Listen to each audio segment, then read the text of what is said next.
Bonjour à tous. Alors tout d'abord, j'espère que votre rentrée s'est bien passée. Et pour vous redonner de l'énergie, je vous propose ma recette du gâteau tiramisu façon bavarois. C'est une recette un peu longue à faire, mais qui plaira à tous les gourmands. Pour démarrer cette recette, vous allez commencer par faire une génoise.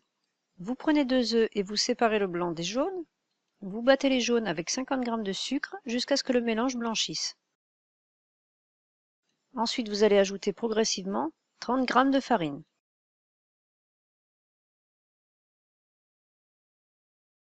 Comme vous allez avoir un peu du mal à intégrer la totalité de la farine en une seule fois, vous allez y ajouter 1 à 2 cuillères à soupe de blanc d'œuf battu. Cela rendra votre mélange un peu plus liquide pour intégrer le reste de la farine. Bien sûr, vous aurez monté les blancs en neige avec une pincée de sel. Lorsque le mélange est un peu plus liquide, vous ajoutez le reste de farine. Ensuite, vous ajoutez 1 cuillère à café de levure chimique. Ensuite, il ne vous restera plus qu'à intégrer le reste des blancs d'œufs. Comme vous allez avoir besoin d'une génoise pour le fond du gâteau et pour le dessus, je vous conseille de cuire la génoise dans 2 moules séparés.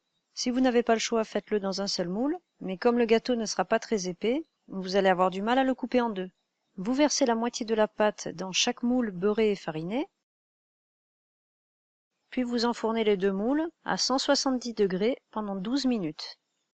Une fois que les gâteaux sont cuits, vous les laissez refroidir. Pour faire ce gâteau, vous allez avoir besoin d'un cercle à pâtisserie réglable.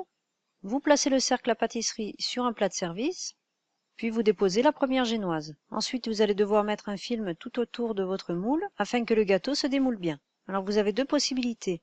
Soit vous découpez un morceau de papier sulfurisé à la taille du cercle à pâtisserie, soit vous utilisez le film transparent que je vous montre, qui est spécialement prévu pour la pâtisserie. Lorsque vous avez placé le film à l'intérieur du cercle à pâtisserie, vous ajustez le moule, et ma petite technique pour tenir l'ensemble, c'est d'utiliser des pinces à linge tout simplement. Ensuite, vous allez faire un sirop pour imbiber les gâteaux. Il vous faudra un mug de café bien fort. Vous y ajoutez 2 cuillères à soupe d'amaretto, puis 1 cuillère à soupe de sucre. Lorsque vous avez mélangé l'ensemble, vous imbibez bien la génoise. Vous pouvez utiliser la moitié du liquide. Ensuite, vous allez pouvoir vous occuper de la crème. Pour commencer, vous allez faire fondre 3 feuilles de gélatine alimentaire dans un bol d'eau froide. Ensuite, vous prenez 3 œufs, vous séparez les blancs des jaunes. Vous allez fouetter les jaunes avec du sucre. Vous aurez besoin de 100 g en tout. Vous utilisez à peu près la moitié du sucre et vous gardez le reste pour les blancs.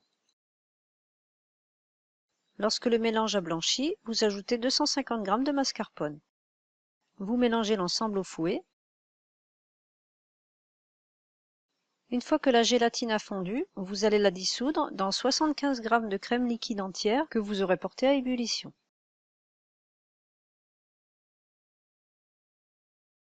Laissez la crème refroidir. N'hésitez pas à la mélanger pour qu'elle refroidisse plus vite. Ensuite, vous allez l'ajouter à la crème.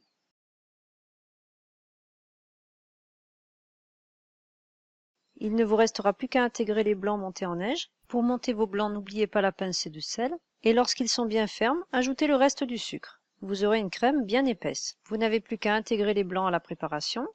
Une petite précision, surtout n'intégrez pas le sucre lorsque les blancs ne sont pas encore montés. Pour intégrer les blancs à la crème, allez-y tranquillement pour ne pas casser les blancs.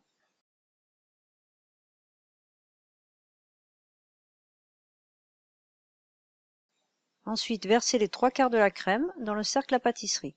Vous allez garder le quart pour faire le dessus du gâteau.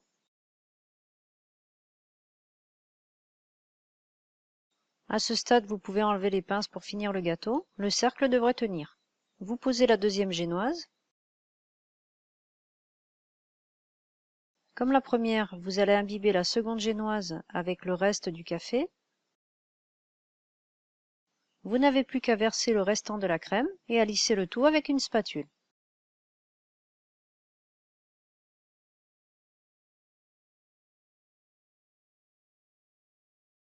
Le gâteau est presque terminé, vous le couvrez, puis vous le placez au réfrigérateur jusqu'au lendemain. Le lendemain, vous le sortez, puis vous allez couvrir le dessus du gâteau avec du cacao en poudre non sucré. Le plus pratique est d'utiliser une petite passoire pour que le cacao soit disposé uniformément. Et voilà, il ne vous reste plus qu'à démouler le cercle à pâtisserie et à enlever le film tout autour.